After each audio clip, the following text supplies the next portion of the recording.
In the quiet town of Salem, Massachusetts, a series of events unfolded in 1692 that would cast a long, dark shadow over American history. Known as the Salem Witch Trials, this period of paranoia and terror saw over 200 people accused of witchcraft, leading to the execution of 20 individuals. But what truly ignited this hysteria, and what can we learn from these tragic episodes? The roots of the Salem Witch Trials lay in a complex web of fear, superstition, and local tensions. In the late 17th century, Salem was a community on edge. Harsh winters, disease, and threats from nearby Native American tribes contributed to a climate of fear. Additionally, religious fervor ran high. Puritanism asserted a strict moral code and a strong belief in the presence of the devil. Within this context, a group of young girls began to exhibit strange behaviors, contortions, screaming, and trance-like states. These inexplicable events set the stage for accusations of witchcraft.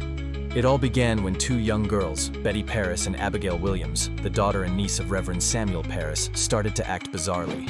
The local physician, unable to find a physical cause, suggested the influence of the supernatural.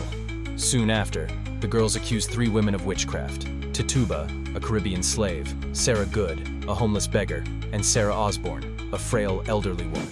These women, marginalized and powerless, became the first victims in a series of alarming trials. As the frenzy grew, the judicial process during the Salem Witch Trials lacked fairness and justice. Spectral evidence, or the assertion that the accused spirit appeared to the victim in a dream or vision, was deemed admissible in court. Hearsay and conjecture filled the courtroom, with accusations often based on personal vendettas or economic rivalries. Despite the lack of concrete evidence, confessions were often extracted under duress or promise of leniency, further fueling the fire. What drove these confessions and accusations? In many cases, it was a desperate attempt to avoid the noose. Those who confessed and named others were often spared execution, while those who held their innocence faced grim fates. This fear-driven incentive led to a cascade of accusations, sweeping many into a vortex of suspicion and paranoia.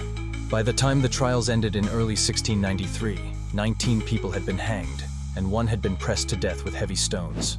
The aftermath saw families and communities shattered. It wasn't until years later that the survivors were compensated and the trials were declared. A miscarriage of justice, further illustrating the dangers of mass hysteria and flawed legal systems. Today, the Salem Witch Trials serve as a somber reminder of the perils of extremism and unchecked authority. They teach us the importance of due process, the necessity of evidence over fear, and the fragility of reason in the face of mass panic.